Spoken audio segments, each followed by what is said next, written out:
comentaban, déjenme ajustar algo acá.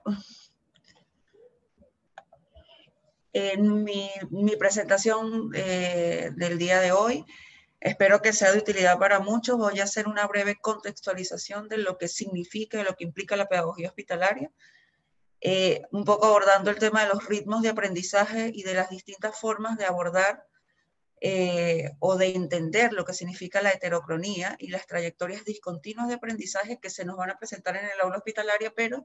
que también se nos pueden presentar en aulas regulares, y que desde la pedagogía hospitalaria nos permitiría comprender de mejor forma cómo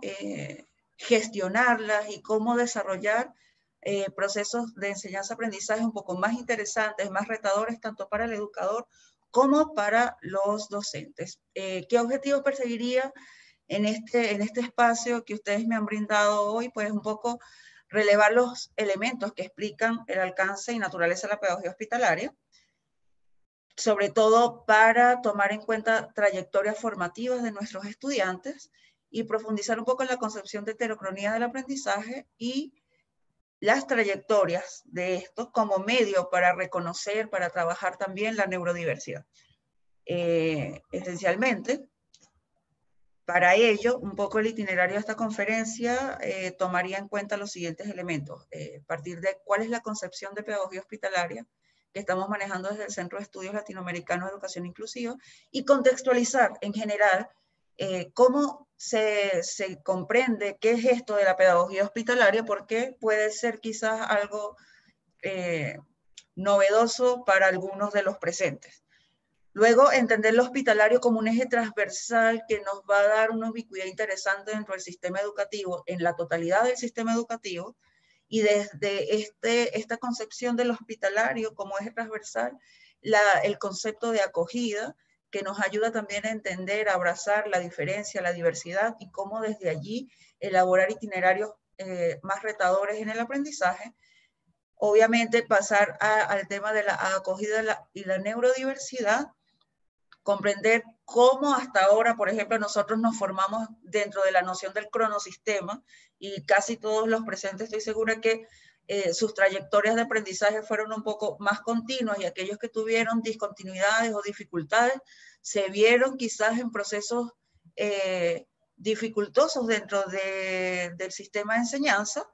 y cómo esto responde un poco a lo que denominamos dentro del centro la serialización subjetiva, y luego entender un poco entonces de qué va la heterocronía y estas trayectorias discontinuas y cómo podemos hacerlas visibles dentro del sistema educativo, o cómo, por ejemplo, la pedagogía hospitalaria las hace visibles dentro del sistema educativo. En este sentido, bueno, primero contextualizar que al hablar de pedagogía hospitalaria, en un primer momento me estoy refiriendo un poco me estoy refiriendo específicamente a las escuelas y aulas hospitalarias, que serían centros educativos que funcionan dentro de hospitales, y este fue el primer proceso de evolución histórica de la pedagogía hospitalaria. No se hablaba de una pedagogía, sino de una atención educativa del estudiante que se encontraba en situación de enfermedad y tratamiento médico. Estamos hablando de dos vertientes importantes. Por un lado, el desarrollo que se hizo en Francia para estudiantes que estaban confinados dentro de sanatorios mentales, y allí vino toda una línea de desarrollo de la pedagogía terapéutica, que posteriormente devino en lo que hoy conocemos como educación especial, pero a su vez también el trabajo educativo que desarrollaron tanto equipos de salud como equipo docente, que se incorpora dentro de los hospitales para atender las necesidades o de una manera más integral al estudiante o al niño que se encontraba hospitalizado. Estamos hablando de que es una tradición educativa que cuenta con más de 100 años de experiencia. Incluso en los Estados Unidos, en Norteamérica, hay datos de que a finales del siglo XIX ya se había dado una primera atención educativa en contexto hospitalario, pero de manera oficial, digamos que en América Latina y el Caribe, la pedagogía hospitalaria comenzó a desarrollarse en Argentina, posterior a la Segunda Guerra Mundial, en 1948, al igual que en Europa. Sin embargo, Son indistintas las formas en que emerge tanto en Europa como en América Latina. Pareciera que no hubiese una conexión coherente, sino simplemente una realidad que demandaba la presencia de un educador en los espacios de salud. Ahora estamos hablando de más de 1000 aulas hospitalarias en toda América Latina y el Caribe, que tienen distintas dependencias, no todas son de los ministerios de educación correspondientes a cada uno de los países. Hay incluso aulas hospitalarias que son formadas por los mismos centros de salud, otras que provienen de fundaciones privadas, fundaciones, organizaciones no gubernamentales y algunas de carácter mixto. En general, como bien les explicaba, cuando inició esta modalidad educativa, se desarrolló especialmente en los espacios de hospitalización y de sala-cama, pero luego esto fue trascendiendo en la medida también en que las complejidades médicas fueron avanzando, en la medida en que disminuyeron también los tiempos de hospitalización, y eso hizo que, por ejemplo, y que ahora en la actualidad exista la atención en sala-cama, que es incluso la que a veces tiene menos cantidad de estudiantes en el contexto, pero junto con ella, la atención domiciliaria, que es trabajar con estudiantes que se encuentran en hospitalización dentro de sus casas, que por diversos motivos médicos no pueden salir de sus hogares, y la educación llega hasta el espacio de su hogar, y aulas hospitalarias que están fuera de las instalaciones de pediatría, se encuentran quizás de forma intra o extrahospitalaria o cercanas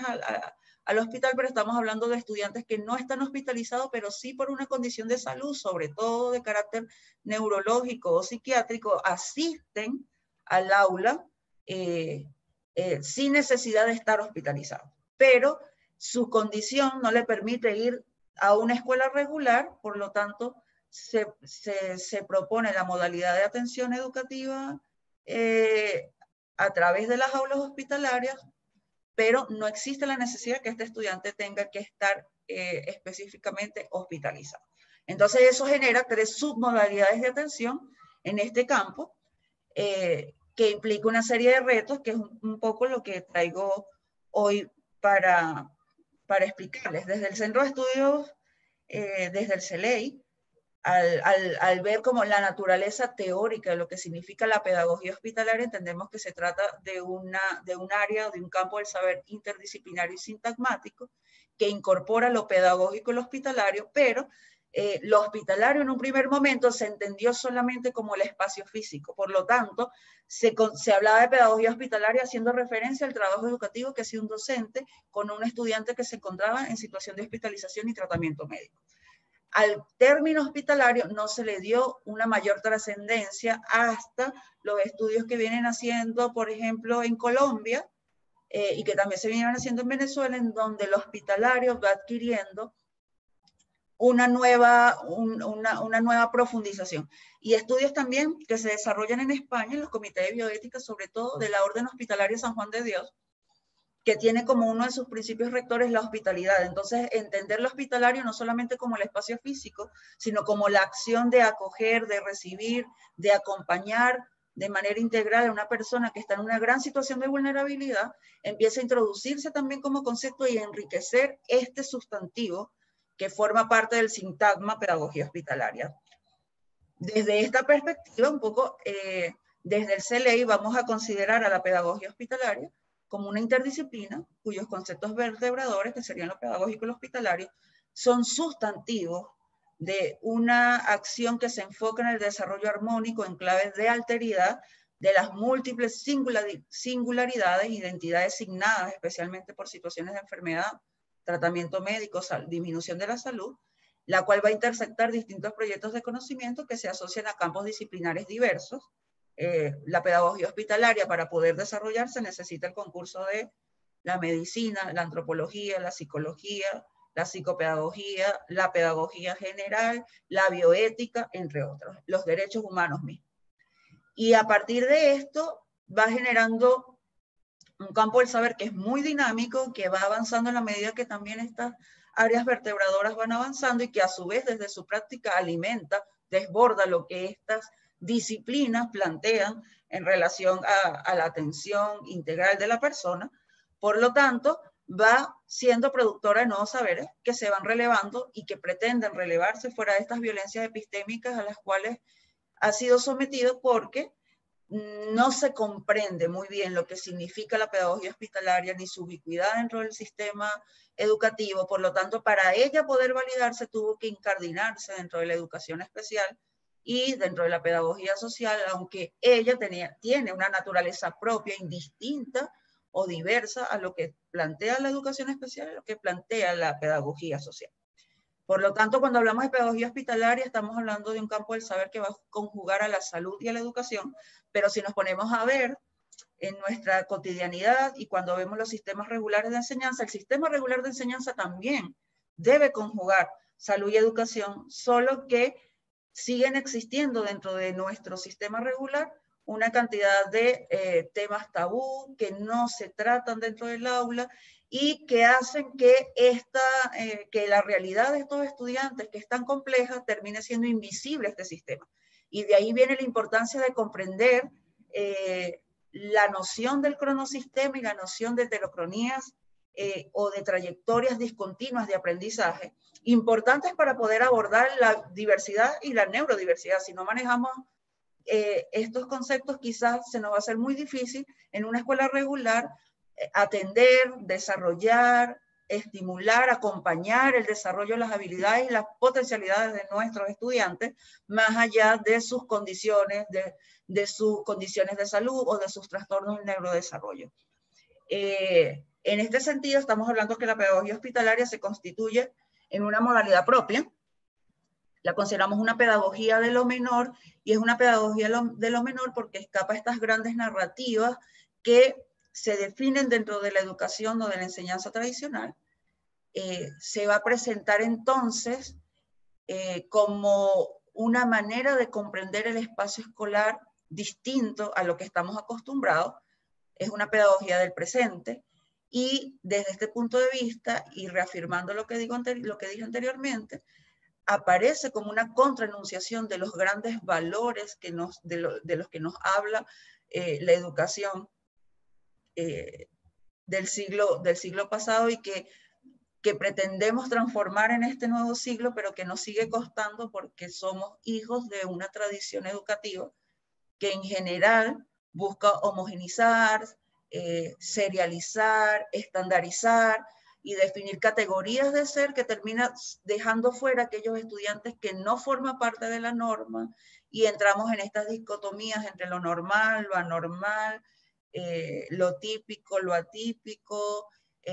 sano, enfermo, que terminan por reducir el potencial creativo de nuestros estudiantes.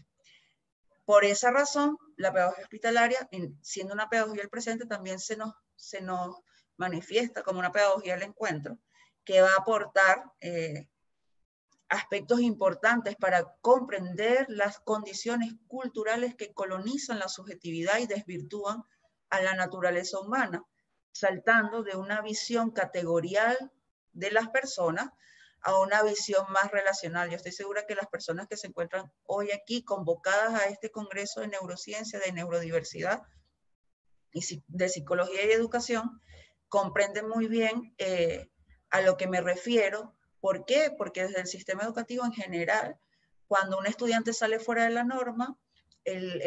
parece que el docente pierde la capacidad de hacer una atención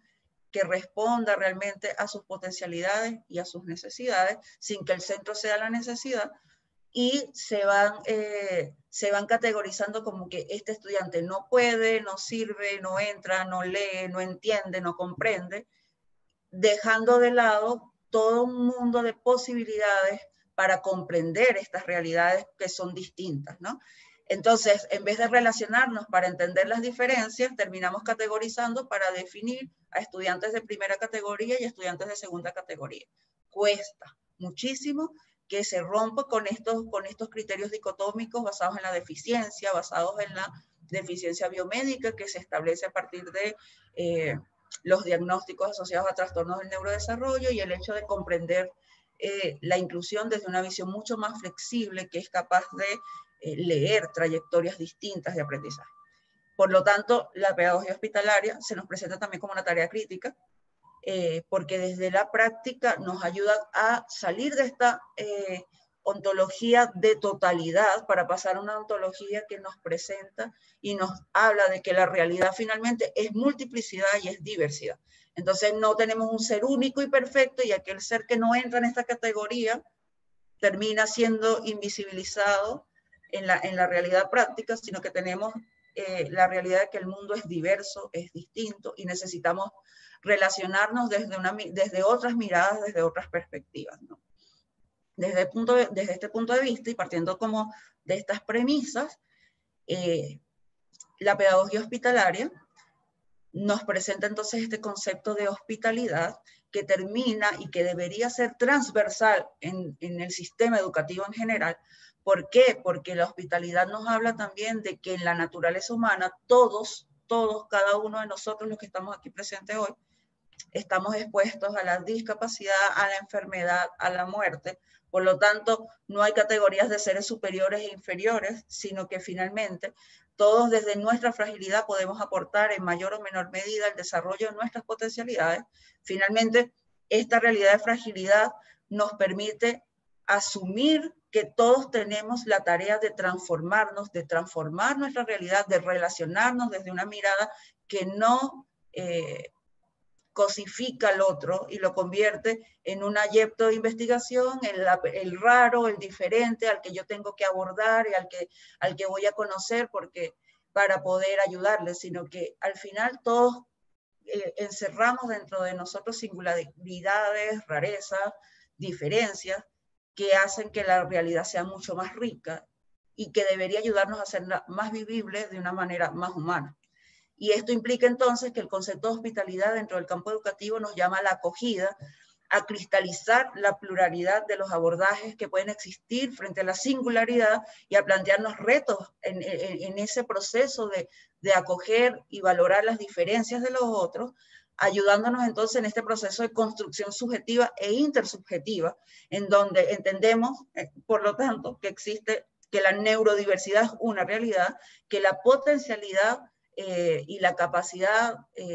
plástica de nuestro cerebro para ir modificando nuestras propias estructuras cognitivas es una posibilidad real, que el docente en sus manos tiene la capacidad de mediar ricos espacios de aprendizaje para estas modificabilidades estructurales cognitivas, como lo plantea Feuerstein, para crear entonces nichos y no estemos como desde esta teoría de la evolución que nos plantea Darwin, la supervivencia del más fuerte, sino la capacidad de que adaptemos el ambiente a la persona y no sea la persona la que tenga la tarea exclusiva de lograr adaptarse al ambiente para poder sobrevivir, ¿no? Y esto implica entonces manejar otros criterios acerca de la calidad de vida y demás. Aquí por esto, bueno, les traigo un breve concepto de acogida, una definición, la definición que nos presenta Torralba de acogida, que es un bioeticista español que ha trabajado muy bien el tema de la hospitalidad, por ejemplo, y al incardinar el término de acogida al de hospitalidad y por lo tanto trascender este concepto de la pedagogía hospitalaria más allá del espacio físico, cito, la acogida no produce el huésped, pero sí configura su identidad. El encuentro con el otro altera significativamente tanto la identidad del anfitrión como la del huésped. A través del diálogo, los dos actores se conforman mutuamente y se alteran significativamente. La identidad personal no es un todo monolítico y ajeno a las eventualidades de la historia, sino que se trata de una construcción circunstancial que se edifica en el tiempo y en la interacción con los otros. Y en esto tiene un gran papel, si llevamos esta definición de acogida a los espacios educativos, tiene un papel preponderante el docente y su capacidad de mediación. Cuando lo vemos y cuando vemos la importancia de este concepto de acogida al plantearnos El de neurodiversidad, un poco, aquí podemos observar que el neurodesarrollo también es un proceso cuyo correlato evolutivo es la adaptación al medio y la contribución mediante pautas conductuales para el mantenimiento de una tasa reproductiva capaz de sostener la supervivencia de la especie. Eso es en general. Pero el éxito de la vida también depende de la modificación del entorno, no solo de que el individuo se adapte, sino que también el entorno abra espacios para que se ajusten a las necesidades de los cerebros únicos que vamos a tener en nuestros espacios educativos. Por lo tanto, crear nichos también representa un proceso por el que el organismo va a alterar a su propio entorno o al de otras especies para aumentar sus posibilidades de supervivencia. Y en la educación, la única forma de crear nichos es a partir de esta capacidad de acogida de la diferencia que tiene el docente, en donde y aquí pongo el protagonismo esencial en el educador,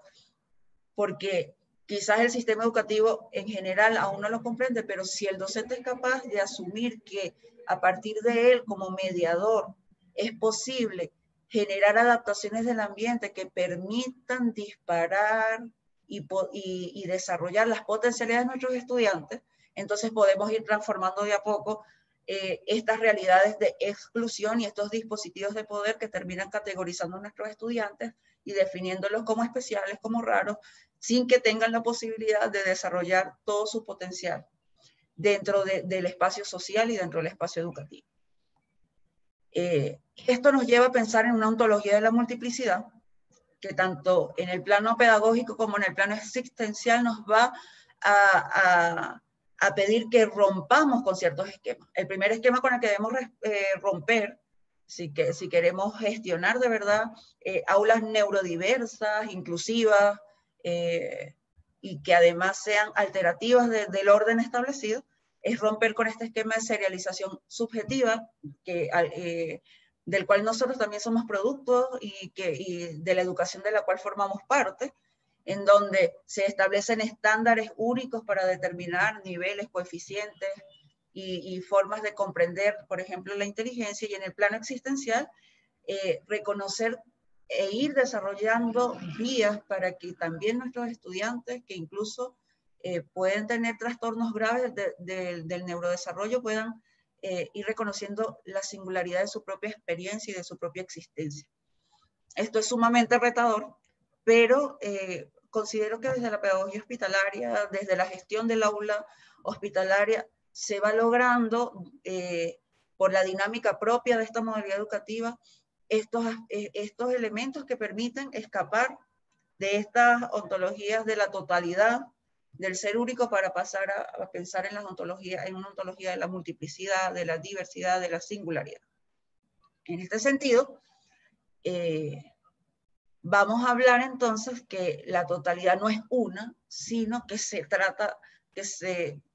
plantea en el marco de las múltiples singularidades, donde cada uno de nosotros juega un papel importante, y las múltiples singularidades implican múltiples ritmos, distintas trayectorias, distintos proyectos. Entonces, es necesario romper con esta visión cronosistémica en los procesos de enseñanza-aprendizaje, que el sistema nos establece teóricamente unas trayectorias muy definidas por etapas, por niveles, por grados académicos, por edades, en las cuales los estudiantes deben o no desarrollar ciertos aprendizajes, para pasar a entender diversas cronologías de aprendizaje, heterocronías, en donde el sujeto no es un objeto de totalización, sino que él debe, además, entrar dentro del sistema educativo desde la perspectiva en la que se respetan sus ritmos, sus trayectorias, sus proyectos, y en todo caso, si él no los conoce, ayudar a descubrirlos, ¿no? Desde este punto de vista, hablaríamos que entonces la noción cronosistémica en la cual nosotros nos hemos educado probablemente, incluye una forma única de concebir el desarrollo de los aprendizajes. Existe también como una tiranía en la psicología evolutiva, como que el estudiante es capaz de lograr esto en esta etapa, o el niño, y solo puede lograr un nivel mayor de abstracción o de desarrollo de profundización en el desarrollo de sus psicofunciones a la medida que avanza en edad. pero esto también determina a qué edad debemos haber cumplido el primero básico y a qué edad se supone debimos habernos graduado, por ejemplo. Por lo tanto, presenta una concepción de aprendizaje monocrónico donde todos aprenden lo mismo en el mismo momento, con las mismas estrategias de mediación para todos. Por lo tanto, esta noción cronosistémica del aprendizaje va a desconocer la complejidad de la realidad de los educandos, pero no solamente la complejidad de la realidad de los educandos, sino la complejidad de la vida, que es lo que ha hecho que hasta los momentos como que la escuela siempre esté por un lado y la vida esté por otro, y cuando salimos de la escuela nos conseguimos que mucho de lo que aprendimos quizás no nos funcione en muchas cosas, que ocurre no solamente en la educación básica y media, sino también en la educación superior. Entonces, el desconocer estas complejidades y no comenzar a trabajar desde esta noción compleja de la realidad hace que finalmente no tengamos aprendizajes tan significativos para la vida, que es lo más importante, sobre todo cuando se presentan situaciones de vulnerabilidad. Y si nosotros observamos o recordamos un poco algunas de las láminas anteriores, nos damos cuenta que finalmente todos y cada uno de nosotros estamos expuestos a la fragilidad, a la vulnerabilidad, a la muerte, a la enfermedad. Por lo tanto, siempre es importante que cualquiera de nuestros aprendizajes, de nuestros momentos, sean especialmente significativos, aunque dentro de la visión cronosistémica acerca de lo que se debe o no aprender, muchos de los elementos por aprender parezcan irrelevantes y superfluos. Y eso lo podemos ver más adelante. Por lo tanto, esta noción cronosistémica también va a cumplir esta función más bien homogenizadora de serialización, de estandarización de los sujetos, y por lo tanto no va a comprender cuando un estudiante tenga trayectorias escolares discontinuas. ¿Cuál es la realidad de un estudiante en situación de enfermedad? Y si alguno de ustedes en su vida ha sufrido una enfermedad crónica, sabe que el que enfrenta una enfermedad crónica o un trastorno del neurodesarrollo o bien una enfermedad rara o poco frecuente, no va a poder tener los mismos ritmos que sus compañeros de clase, va a tener que estarse sometiendo a tratamientos médicos, a una serie de exámenes, y un poco también su cuerpo tiene que estar respondiendo constantemente a la interacción con los medicamentos, con las rehabilitaciones, con las terapias. Esto va a impedir que el estudiante pueda mantenerse de una manera lógica para el sistema dentro de los itinerarios que establece la institución educativa. ¿Qué ocurre entonces con nuestros estudiantes con estas realidades? Salen del sistema y terminan por quedar invisibilizados porque estas trayectorias son imposibles de ajustar a una visión educativa que es tan monolítica, tan monocrónica, donde hay como estándares unificados y el que no entra allí pues simplemente no cabe.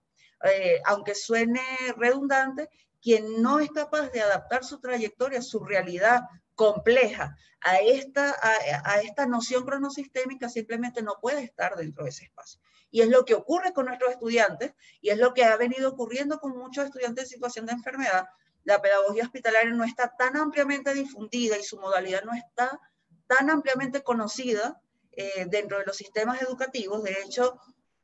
todavía hoy muchas personas no saben que sus hijos, aunque estén en situación de enfermedad, aunque estén hospitalizados, aunque estén en su casa,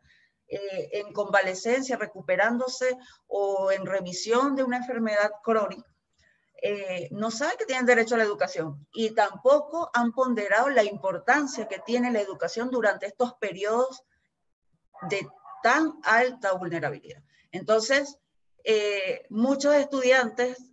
y es un porcentaje alto, termina saliendo de los sistemas educativos, a menos que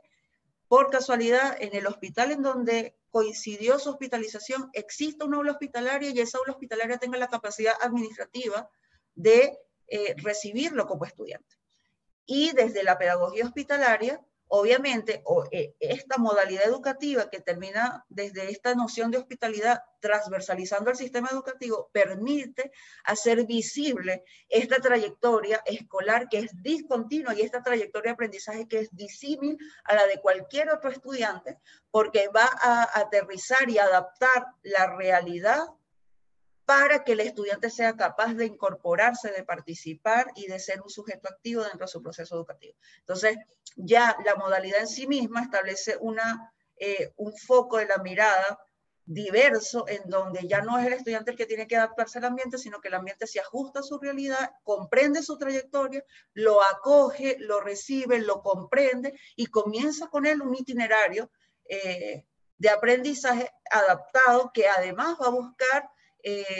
desarrollar su máximo potencial. ¿Qué consecuencias trae entonces esta visión cronosistémica? Y un poco es lo que les acabo de comentar. En el caso de los estudiantes en situación de enfermedad, con trastorno del neurodesarrollo, con enfermedades raras o poco frecuentes, estamos hablando de fracasos escolares, pero estamos hablando de fracasos escolares no porque el estudiante no tenga la capacidad de desarrollar un itinerario distinto y una trayectoria distinta que le permita conseguir éxito, sino que su realidad, al no adaptarse a la escuela, al no entrar en esa categoría de ser que se ajusta al entorno, pues termina por hacerlo ininteligible dentro de la realidad educativa y por lo tanto al sistema educativo no entender y haber esta disonancia entre la realidad del estudiante y lo que el sistema le puede ofrecer, pues simplemente este estudiante sale, fracasa escolarmente, no porque él quiera fracasar, sino porque el sistema no le da la oportunidad. Eso implica entonces procesos de deserción, llevar a cuestas el estigma de la exclusión, en Venezuela, por ejemplo, en nuestros procesos formativos, sobre todo cuando estábamos en los módulos que hablaban del estudiante como un sujeto de derecho, muchas escuelas, al no comprender esta realidad y las complejidades asociadas a las enfermedades o a las condiciones de salud, le decían a los papás, mire, usted tiene que buscar una escuela para un niño enfermo porque en esta escuela no se puede. Categorizando además al estudiante y haciéndolo, llevándolo como a un estatus en donde se comprende su realidad solo a partir de su enfermedad. Porque no le decían, tiene que buscar una escuela para estudiantes con o en situación de enfermedad, sino una escuela para estudiantes enfermos, porque es que él, por el hecho de tener enfermedad, dejó de ser una persona inteligible en nuestro sistema, nosotros no lo entendemos, no lo podemos tener aquí. Entonces, ¿qué implica esto también para las instituciones educativas? Un anquilosamiento, un detenerse en el tiempo sin comprender las dinámicas complejas del mundo y que estas realidades son parte de la vida y que si no termino de entenderlas, asimilarlas, comprenderlas, no voy a, como institución, a ser capaz de responder a lo que nuestros estudiantes o la realidad misma demanda. Si nosotros observamos los perfiles de salud de cada uno de los países, debido a nuestras costumbres, a nuestras culturas, a nuestras realidades, vamos a tener situaciones complejas asociadas a la salud pública que van a determinar la realidad incluso dentro de nuestras escuelas regulares. Por ejemplo, si yo me voy a Venezuela, el embarazo adolescente se considera, temprano y adolescente se considera un problema de salud pública que va cada vez en aumento. Si me vengo a Chile, las situaciones asociadas a la depresión, al intento de suicidio y a patologías de orden psiquiátrico es el perfil predominante dentro de la sociedad chilena. ¿Qué ocurre entonces? Que eso va a determinar y tiene que marcar una pauta importante para que la institución educativa comprenda esta realidad y sea capaz de integrarla para responder entonces a las trayectorias discontinuas que estos estudiantes van a ir enfrentando. De manera tal que no tengan que desertar del sistema, que no tengan que sufrir ausentismo y que se entienda entonces que los procesos educativos no deben responder a una visión única y monolítica del proceso. Desde este punto de vista, si vemos entonces la concepción de heterocronía en los aprendizajes y la pedagogía hospitalaria, estamos hablando que a diferencia de las escuelas regulares, en las aulas hospitalarias tenemos aulas multigrado y multinivel, tenemos múltiples condiciones de salud incluso, es decir, hay aulas hospitalarias en donde voy a tener estudiantes no solamente con enfermedades crónicas, sino también con enfermedades raras, poco frecuentes que inciden también en el área del neurodesarrollo, y también voy a tener estudiantes con condiciones psiquiátricas. Y dentro o sea, estamos hablando de más de 3.000 enfermedades crónicas definidas en el CIE-10, y por lo tanto, distintas consecuencias, visiones, experiencias que se singularizan en esa persona, en ese estudiante que está padeciendo la enfermedad. Entonces, eso va a abrirnos un espacio de múltiples perspectivas y un docente tiene que ser capaz de recopilar todo eso, toda esa realidad para poder acompañar a los estudiantes de manera individual y de manera grupal en estos procesos. Por lo tanto, desde el desarrollo de la pedagogía hospitalaria se movilizan ambientes de aprendizaje que son complejos, que son demandantes, que se asignan por experiencias límites, en donde tenemos que manejarnos con el duelo, con la muerte, con la pérdida en algunas ocasiones de habilidades sensoriales e instrumentales, y el estudiante debe saber mediarlas para, a partir de estas dificultades, hacer una reorganización de la experiencia subjetiva para proyectar y para desarrollar incluso proyectos de vida que le den sentido a la persona más allá de las experiencias límites que está enfrentando. Hablando no solo del estudiante, también de su familia, de su papá, de su mamá, que terminan también estando en un estado constante de duelo frente al hijo que ellos tenían en su ideal, al que no esperaba que sufriera una enfermedad y que de golpe sufre una enfermedad, y eso también implica todo un cambio en la dinámica familiar, en la dinámica escolar, en la dinámica personal de los estudiantes. Por lo tanto, la pedagogía hospitalaria, por encontrarse en estos espacios tan demandantes, va a encauzar estas trayectorias escolares que terminan siendo invisibles para el sistema tradicional de enseñanza. ¿Y qué implicaciones se tendrían si no somos capaces de encauzar? Y aquí tomo a Terigui, 2010, una argentina que introduce todo este tema de vital importancia acerca de las trayectorias de aprendizaje, y es que se invisibilizan a los estudiantes con enfermedades crónicas, se vuelven invisibles al sistema escolar, no se comprende su realidad, por lo tanto, forman parte de las estadísticas de deserción, se establecen unas relaciones de baja intensidad con el sistema escolar porque finalmente ese sistema escolar no es capaz de comprenderme, no es capaz de entenderme, no es capaz de ofrecerme un aprendizaje significativo y sí, significativo a mi propia experiencia singular, por lo tanto esto me va a llevar al ausentismo y posteriormente a la deserción y a lo que en educación se denomina esta sobreedad. Y aquí leo a Ricardo Vaquero citado por Terigui: la sobreedad es una enfermedad que se contrae solamente en la escuela, porque en ningún otro lugar se tiene sobreedad, porque en la escuela hay una expectativa respecto a la edad, que es una expectativa razonable porque así se estructuró la escuela. Entonces, por ejemplo, un estudiante que se le diagnosticó un cáncer a los 5 años y tarda 5 años en recuperarse de la enfermedad y nunca fue acompañado educativamente, va a tener 10 años y su nivel académico va a ser el de un niño de preescolar. Ese niño de 10 años que tiene una sobreedad para entrar al preescolar no va a querer entrar a estudiar con niños de preescolar, a menos que el ambiente de aprendizaje le permita el sentirse cómodo para comenzar y para desarrollar una trayectoria que se ajuste a su ritmo. Y la idea hubiese sido no dejarlo durante ese tiempo, pero les aseguro, al menos en mi país, que es mucha la realidad de estudiantes que simplemente quedan fuera del sistema, porque no en todos los países está institucionalizada de manera, desde el Ministerio de Educación, lo que es la pedagogía hospitalaria, y tampoco se reconocen los aprendizajes y los desarrollos que tienen los estudiantes dentro de estos espacios. En general, en casi toda América Latina hay un reconocimiento, hay validación de aprendizaje, hay promoción escolar, pero no en todos. Y esto implica para los estudiantes bajos logros en sus aprendizajes, que lógicamente se lesione su autoestima, que sientan que no tienen capacidad, y esto también tiene que ver con estas necesidades trascendentes que tenemos todos los seres humanos de reconocimiento, de tener nuestro espacio propio, de tener la posibilidad de desarrollarnos más allá de las condiciones que nos puede imponer el ambiente.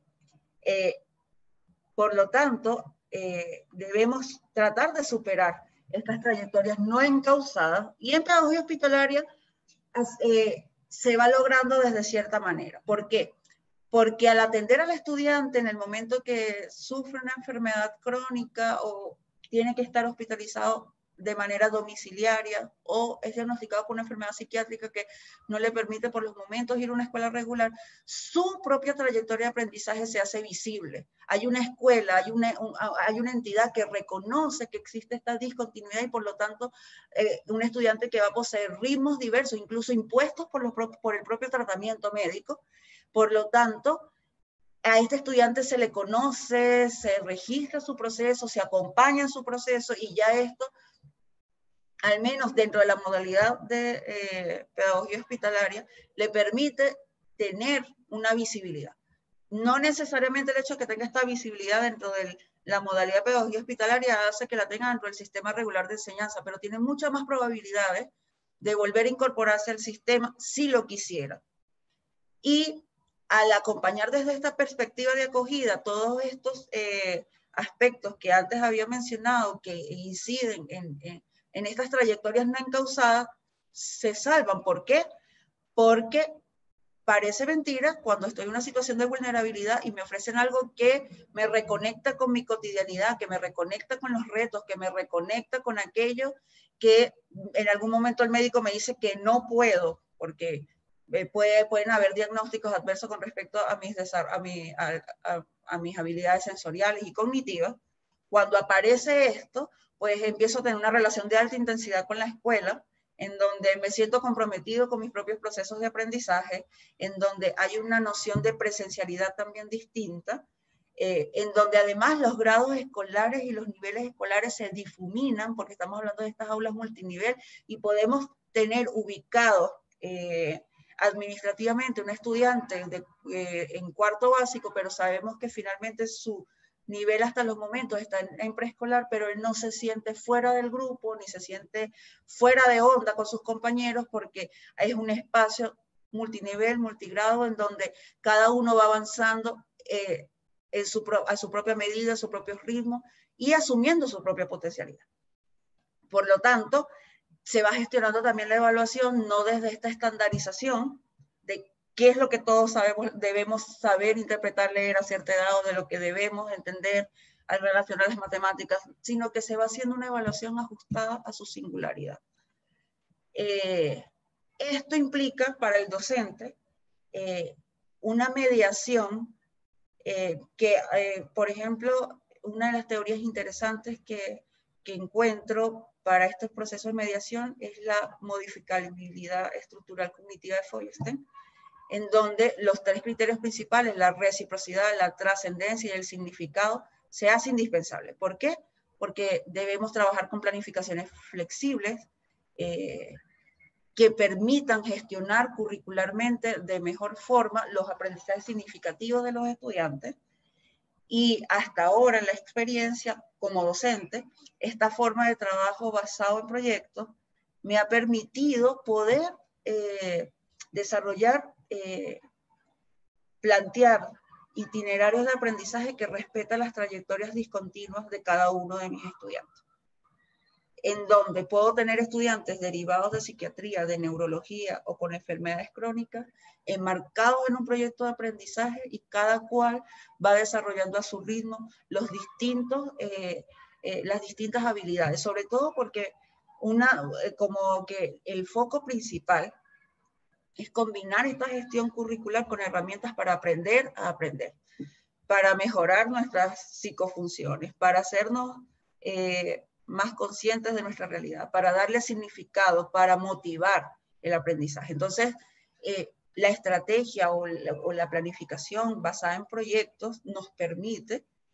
partir también de los intereses de los estudiantes, y de esos intereses empezar a hacer como estas singularizaciones que necesitamos. Aquí digamos que el docente se presenta como un artista capaz de encauzar las distintas miradas y formas de entender la realidad, ¿no? Que se me colgó. Ya. Entonces, yo les voy a comentar un poco, por ejemplo, en la actualidad, estoy desarrollando con mis estudiantes un proyecto de aprendizaje en donde todos decidimos convertirnos en detectives. ¿Por qué? Porque en un curso en donde tengo estudiantes derivados de psiquiatría, de neurología, y con enfermedades crónicas, algunos con cardiopatías, con problemas respiratorios, que pues,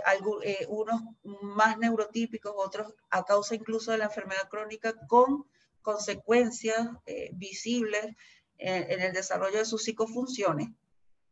Como que este grupo tan heterogéneo de estudiantes, que además están ubicados en niveles distintos, estudiantes de cuarto básico, de octavo, de sexto, y otros que están ubicados en estos mismos grados académicos, pero cuyo nivel y cuyo habilidades están más asociadas a la educación parvularia, presentan como unos temas de interés. ¿Qué fue lo que ocurrió? Consultamos. ¿Qué queremos aprender? Y algunos de los estudiantes, el más neurotípico, dice, bueno, yo quiero aprender sobre los dinosaurios porque me encantan los dinosaurios. Otras chicas que tienen la misma edad, pero no están en los mismos niveles académicos, una está en octavo, aunque su nivel y los contenidos que está manejando son de una niña de cuarto básico, otra chica está en sexto y su nivel y edad está con un poco ajustada como al sexto básico, y ellas dicen, no, ya nosotros no queremos aprender los dinosaurios, sino más bien del cuerpo humano. Y tenemos estudiantes de psiquiatría que tiene un pensamiento interesante, bastante creativo, le gustan cosas muy distintas a las que le gustan a los otros estudiantes y quiere aprender de casas embrujadas porque su sueño es ser arquitecto. Entonces, conjugar como los distintos intereses en un solo proyecto de aprendizaje comenzó a ser un reto para mí, para otros estudiantes de práctica profesional, y decidimos plantear un proyecto de búsqueda del tesoro, de detectives, de exploradores de la historia, para generar un solo tema y vincular dentro de ese tema el interés de trabajar con los dinosaurios, el interés de trabajar con el cuerpo humano, porque una de las chicas que quiere trabajar con el cuerpo humano lo quiere hacer porque su sueño es ser patóloga o médico forense. Y otra de las niñas, su sueño, no presentó tanto su sueño, sino su necesidad de conocer mejor el funcionamiento de su cuerpo, de su corazón, de sus riñones, de sus órganos internos. Entonces, ¿cómo unir todos estos intereses en un solo proyecto que vaya respetando y vaya valorando lo que todos estos estudiantes quieren aprender? Entonces, presentamos todo esto generando la posibilidad de que podamos estudiar el cuerpo humano y también podamos estudiar a los dinosaurios, pero desde la visión de los fósiles y de las momias antiguas. Por lo tanto, planteamos un proyecto de aprendizaje que además se está desarrollando con presencialidad virtual, porque estamos en época de pandemia, no podemos estar interactuando directamente en los hogares. En general, casi todos estos estudiantes son estudiantes que se atienden en domicilio y que no tienen interacción con sus compañeros. Y en el marco de la pandemia, gracias a que tenemos que conectarnos por vía Zoom, se han planteado clases grupales y clases individuales, y ha sido la mayor riqueza para los estudiantes, para muchos estudiantes que se han visto aislados en sus hogares por mucho tiempo sin tener compañeros de clases reales, porque la única interacción que tienen es con su docente que va a su casa a trabajar con ellos porque están encerrados en una burbuja, porque están inmunosuprimidos, porque no pueden exponerse, ni siquiera si no estuviéramos en pandemia, a los ambientes abiertos. La oportunidad, dentro de las dificultades que presenta estar en esta realidad del COVID, nos permitió entonces plantear clases grupales en donde se conocieran, interactuaran como grupo, más allá de las diferentes edades, niveles educativos, y poder entonces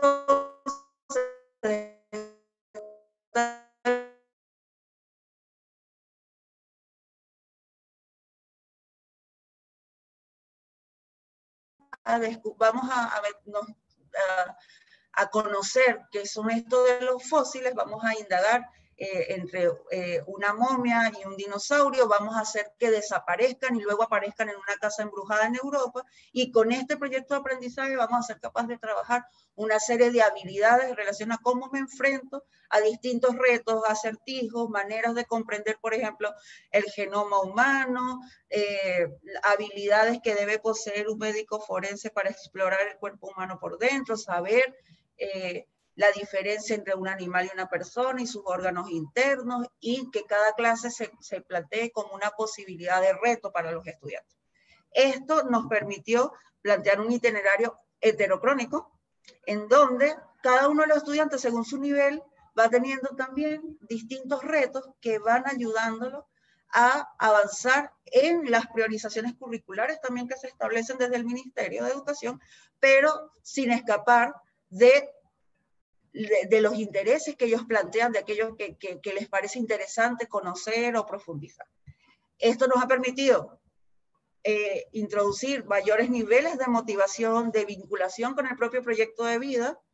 porque uno de ellos quiere entender mejor cómo funciona su cuerpo, cómo funciona el cuerpo humano. Otro de los chicos le fascina la cultura general y todavía quiere ser un youtuber, entonces está aprendiendo de algún modo a manejarse. Permítame un momento que debo conectar mi computador, porque creo que se va a desconectar.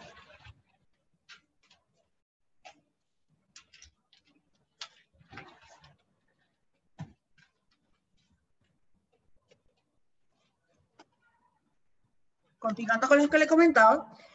y otra de las estudiantes sueña con ser arquitecta y le fascinan las casas embrujadas. Entonces, en el proceso hemos desarrollado, por ejemplo, que ella sea capaz de meterse en laberintos, de desarrollar planos. Hemos hecho visitas virtuales a museos para conocer los restos fósiles del tiranosaurio Rex. Hemos analizado imágenes de distintas momias para que ellos puedan. Esto nos ha permitido también plantear distintas herramientas para el aprender a pensar o aprender a aprender. Continúo por acá. Una de ellas, por ejemplo, que estamos utilizando, lo que nos presenta Eduardo Bono, los 6 sombreros para pensar, y en cada uno de los momentos de clase, respetando la motivación de cada uno de ellos, nos vamos colocando distintos sombreros, los fabricaron en clase,